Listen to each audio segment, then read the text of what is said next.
Hey everyone, and welcome to yet another casted game in the Sunbros 1v1 tournament. This is game one of the losers or the elimination semifinal. We are on board with LFS and Dunamai, who just lost to my co-host Platypus Slayer. How are you doing today, Platypus? I'm doing really good. I'm looking forward to this matchup in particular. These are both kind of two off-meta players. They kind of like to do their own thing, and instead of following a meta, they come up with their own strategies and like maximize it. So we kind of have two thinkers getting ready to brawl out for the privilege of kicking my butt. So I am looking forward to it. That is right, Platypus Slayer here. You have made it to the grand finals, and you await the winner of one of these two games, or of this best of five, I suppose. Not one of these two people is going to face you in the best of five, which is exciting. Exactly. Dunamai is playing Spain. LFS is playing Ottomans. Both of these players have used these civs quite a lot in their run up to this point in the tournament so far. And as someone that's actually played both of these people, playing both of these civs, these are very comfortable civs for each person. For those of you that aren't as familiar, these are really powerful 1v1 civs, both known for their speed, both known for their ability to apply several different strategies in different ways, from like fast fortresses into falconets, early game rushes, late game booms. Um, they're just very powerful civs. So it's definitely going to be an even map or an even match based on the map and the civ selection. So it's going to come down to who has the better strategy and who executes it cleaner. So this is game one. So the game one map is predetermined. It is Ozarks. So you've got this trade line with three posts running across the middle of the map with the three hills. You got some good treasures to contest here. That's a 90 wood treasure. That'd be pretty good for a Spanish player who is 10-10ing, it looks like, and sending 300 food age one. The good boy rush. So he's going to be training some dogs, probably sending this Mayan Allies card if this is the good boy rush that we saw at the very beginning of the tournament. Um, and then pushing in with that. Ottoman, on the other hand, we're going to hop over to his deck real quick. Beginner, this looks like it might be a Nizam Fusilier build again, which, again, both of these players kind of relying on, dancing with the person they brought, or whatever that phrase is, platypus. You know what I mean? Is that the No, right I is know that the what you're right saying. phrase? That is not the right phrase, What but I is the understand where what you're is coming. what is the right phrase? Please. Uh, I'm going to be completely honest with you. I wasn't 100% where you were going there, but I do know, looking at the field, it looks like Dunamai and LFS here are going to be going for kind of slower plays, or not slower, but very fast plays. The good boy rush is, as we know, it involves making good use out of the Spanish explorer's ability to train dogs, which do kind of shadow tech. They are pretty cheap, and they can be, built from the explorer. LFS's strategy, it's going to be a little bit of a longer game. I think he wants the game to go to about 10 to 15 minutes when he can pull out his tried and true Nizam with great bombard strategy. Both players deciding to go up with the governor here. Uh, Dunamai with his explorer training some war dogs to get this final explorer out, or final treasure guardian out. Sorry, going to get that 90 wood in base, and That's probably get a good. couple people to chop so he can build that house. That is a very excellent treasure for someone who's trying to 10-10. I guess he did build a house at some point recently, probably in transition. He's gathering a lot of coin here. I guess that would be for this Mayan allies, which is 500. So he's going to get 5 dogs, probably send the Mayan allies card and push in with the dogs and the allies, and hopefully catch his opponent off guard at a fairly early timing. Almost Yeah, eight. we watched him use this against Vindian. We won't spoil that match, but the speed of this rush and the fact that people usually don't expect, they expect a logistician rush. They do not expect Mayan allies and dogs. No, and especially at the timing that it looks like Dunamai is going to get them at. Yeah, there's a shipment. So what is that, a minute? So 5 minutes 30. He's gonna have some dogs. He's gonna have the Mayan allies and potentially another couple of units if he decides to build a barracks out here. Meanwhile, we are going to hop over to LFS, who saved both of his shipments after his 3 villagers card and is sending 700 coins, 700 wood. So fairly typical for the Ottoman player to be relying on crates early, as they don't, as you might be aware, they don't train villagers, they just get them for free automatically.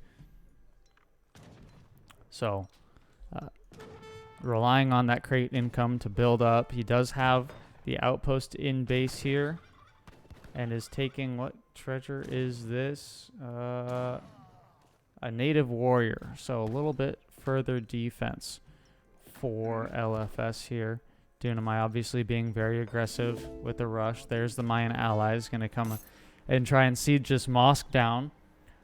Right. I think that's also, knowing that LFS likes to go for the Nizam strategy, that's almost like a taunt, right? He's basically saying, I know what you're doing, and just so you know, I have a plan for it, right? Maybe trying to get LFS a little bit off of his game from the tried and true Nizam strat, but from what we've seen so far, well, let's just see how he reacts, because this is quite the aggression. Mayan allies going to be getting 1, probably 2 vills down. No, he just barely dives in. Look at all those spears just laying on the ground. So close. So they get 1 vill, and they're going to pull back from the range of this town center. Maybe. Not gonna get 1. Dunamai is just going to be here looking for vills and is potentially going to find 1 or 2 more over the course of this rush. And now there's pikes. And now the pikes have shown up, so even more siege. I think he made a bit of a mistake because his mosque isn't super well covered by that outpost, and his hunts aren't herded under his town center. So, he might struggle to get the resources that he needs to get this strategy off in time.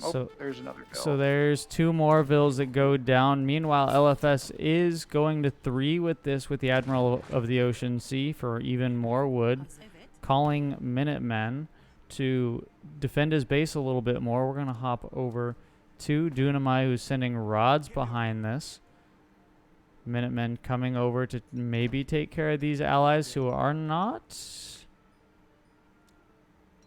They were hidden, actually, in a very tiny corner of the map.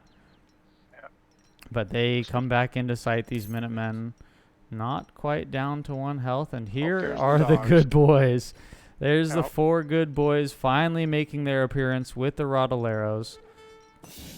Meanwhile, this trade post is going to get sieged down by the pikes.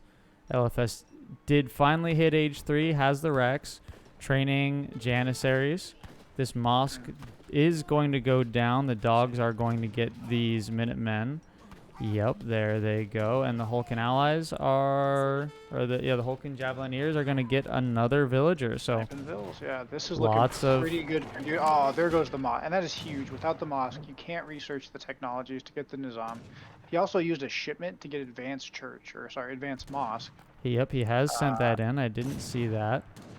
So it's even rougher because now, he sent a shipment that could have been using for defending his base, but now it's for a mosque that's no longer on the map. So he is up in age, though, and we know that the 2 Falk shipment is a favorite for a reason. So it's up to Dunamai to see what he can do to keep this fast fortress kind of stalled out. Dunamai is going to have to keep the pressure, you're right, because the longer you let Ottoman, even though you did get his mosque, he still has, let's see here, he's got 11 more villagers he can train before he gets capped by anything.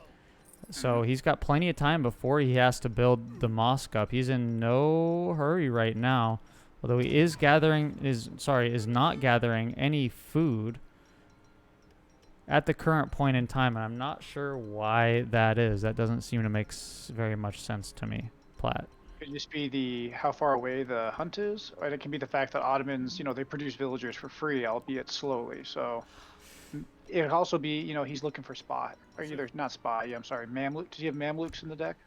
Yep. He does And have the Mamelukes in the deck for 1,000 coins, so it could be aiming for that. But again, the pressure going to be coming in, keeping on getting some Vils. There is the Jan shipment for LFS, so he's up to 13 Jans, which will be able to hold off all of this melee infantry.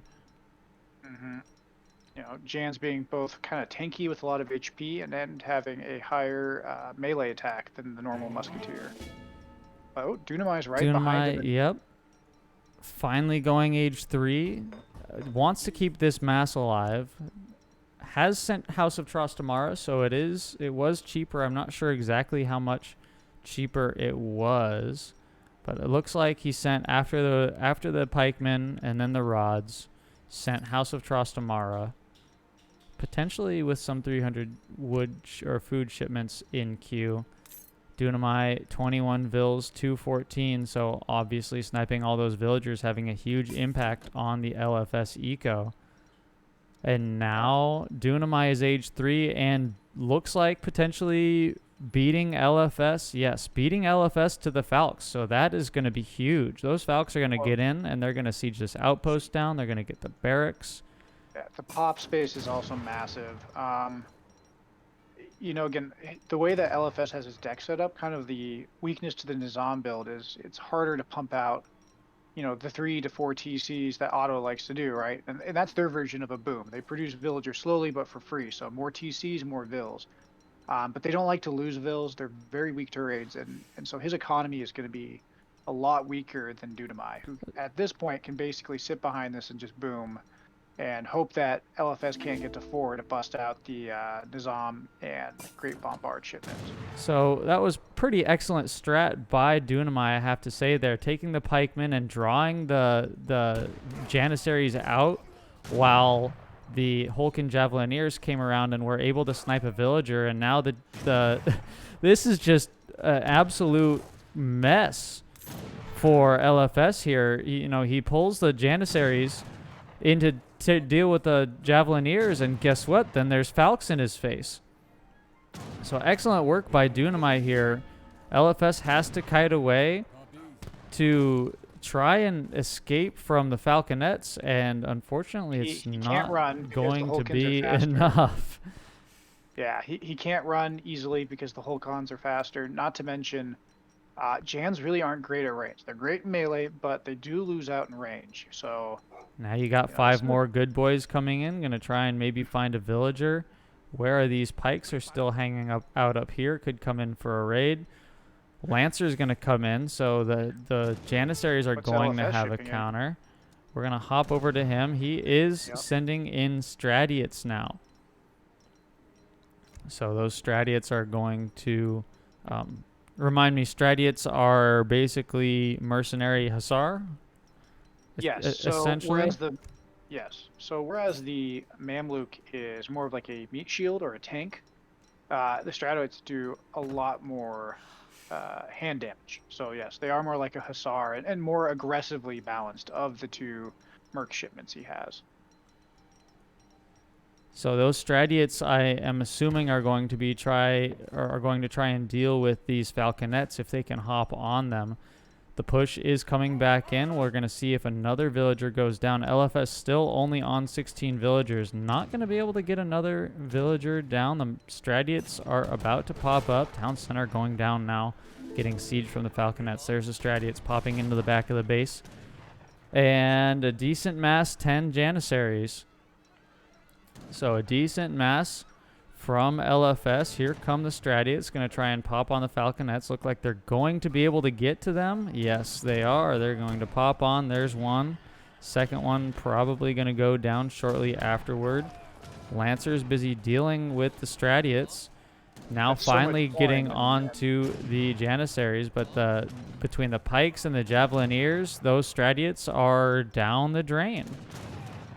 And that was 1,000 coin for, a free shipment. For 2 Falconettes, and then obviously you've got to deal with the rest of the shipments. But these dogs are cheap. You've still got 3 dogs up. You've still got these Lancers up, and you're only on 17 vills compared to now 32, 33, so almost double the vills for for Dunamite here, and just has all these military shipments in age 3 to pile on the pressure. So things are starting to look even further in the favor of Dunamite here in game 1. Absolutely. And LFS, I mean, he's playing really clean. He's not making any sloppy decisions. Perhaps earlier the Jans going a little too forward was a mistake, but nonetheless, his micro is good. It's just that this is what happens sometimes, when a rush is well executed. Dunamai has knocked him off his tempo. He's wounded his eco, and now it's basically Dunamai just can sit back. He can boom, he can mass and try to finish it in age 3. I mean, it's when you do a good rush like this, it's your game to lose, and it's up to your opponent to somehow trick you into taking a bad fight. So we might see Dunamai kind of slow down and play a bit more conservative, knowing he has the advantage. 2 Falconets now coming in for LFS here, as we see skirmishers now being trained by Dunamai here to try and deal with the Falconets who have just arrived. So possibly, that could be something that swings in the way of Dunamai, or of LFS, if those Falconets are able to stay alive long enough, but that is yet to be determined, I suppose. And obviously, the eco for Dunamai is just massively greater, 40 vills to 19 vills, so a 2-to-1 lead right now. Has the 2 town centers from the bishop and is pumping out villagers faster than twice the rate of the Ottoman player, because he still only has that 1 town center. And LFS, because he knows his opponent has the advantage, he can't really take map control. He has to keep his units compact, right? So that way he can get maximum efficiency of his units, because he has a smaller economy, right? So Dunamai can just spread out and boom and be free. And at this point, ideally, if you're in LFS's shoes, I don't know what you think he can do, but I would, if I was in his shoes, I would try to get a raid, try to buy some time, keep the opponent's eco honest and their boom not as greedy as they'd like to be. What do you think? It's really tough. I mean, every time you have ventured out, as the battle comes in here, possibly, nope, gonna chase away the Falconets, or the Lancers. Yep, chasing away the Lancers. I'd say that Ville's going to go down. And then there's the skirmishers hopping on the Janissaries, allowing the Lancers to dive in, possibly get to the Falconets. Yep, they're going to get to the Falconets, probably get at least 1 down here. At least 1 down here. Yep, 1 goes down. I don't imagine they'll get the second 1 down. But, as I was saying, I think it would be really tough, because every time you venture out of the base, as LFS, you get run into by there's units everywhere for like Dunamai has units everywhere, so it's really tough to try and put out a raid. I agree that would probably be something to do to try and focus Dunamai's attention on something other than your base, but you're in a tough spot here if you're LFS. Yeah. I mean, you can't, like I said, LFS, he's not playing poorly. The build he wanted to do was a bit greedy. He got punished for it, and, the momentum's been in Dunamai's side since, and, he hasn't thrown it. He's played really clean as well, so, you're watching what happens when, you get tempo kind of taken from you, and now, LFS just has to find ways to stay in the game and see if his opponent can get fatigued and make a mistake or make an error, while also trying to somehow boom behind this. If I was him, I'd probably send 1,000 wood, get 3 TCs up, but then again, who knows, right? He's got so much military presence. Egyptian Mamelukes now coming in to try and deal with the skirmisher mass that LFS has built up, but he's now on 52 villagers, the score lead 8.1 to 18.8. At this point, I don't really think there is any way for LFS to get back into it, and it's just a matter of time. Map control everywhere for LFS. or for Dunamai here. Sorry, I keep on mixing up their names. You know, you've got all of this map control. You could even take the trade route. You've got the res to do it. And you're in no danger of getting pushed right now. Correct. I say that, and here come the Mamluks to try and take out the skirmishers. They're going to dive on it, and the skirmishers don't look like they're going to get away. And there's the drag box for the rods are going to pop right on top of the Mamelukes. Oh. And we'll see if the rods do the trick. I more. say that, and there's more rods coming in, and they will definitely do the trick. So that's another. Oh, that's the wrong deck. But that's gonna be good game called. Another very expensive. Is that another 1,000 coin? That's correct. That's another 1,000 coin down the drain for LFS, as GG does get called. So Dunamai's good boy rush takes the day again. Dunamai going up 1-0. It's a best of 5 series, so both of these players can only play these civs one more time in the series. As we scroll through here, very, very well executed game from Dunamai. And like you said, unfortunately for LFS, really kind of made no mistakes. If you make a mistake early on in the rush, Ottoman definitely takes advantage. But the right units, the right pressures, and and all the Vil snipes. So there's a Vil there, there's 2 Vils there, there's 2 more Vils, and that, I think, Platt, is the tail of the tape, is just keeping the Ottoman Vil count down early. Correct. You know, Ottoman is an extremely powerful civ on the offensive. They do not do well if defensively their home eco gets ravaged, which is what we saw. Dunamai's whole rush has built up this. It's a little off meta, and yet the core concept of it is one of the difficult to pull off and also difficult to defend against game styles in Age of Empires 3, and that's the rush. And for those watching, rush isn't always just sit your army under their TC and be attrition, right? It's that you dive in, you kill some units, you dive out, you keep your opponent balled up, you flip into a contain, and you boom behind it. So Dunamai looking very strong, and again, LFS's strategy, I think his only mistake was, either being unaware, not scouting, or not anticipating the rush, and then picking a build order, and a series of shipments that were very rigid, and pushing him towards an H3. He also spent 2K on cavalry shipments that, while really powerful, you're up against Spain with pikes and rods out, so it's going to be hard to get use out of those. But again, it wasn't a bad choice. It was, he was already had his back against the wall, so Dunamai had a really clean execution.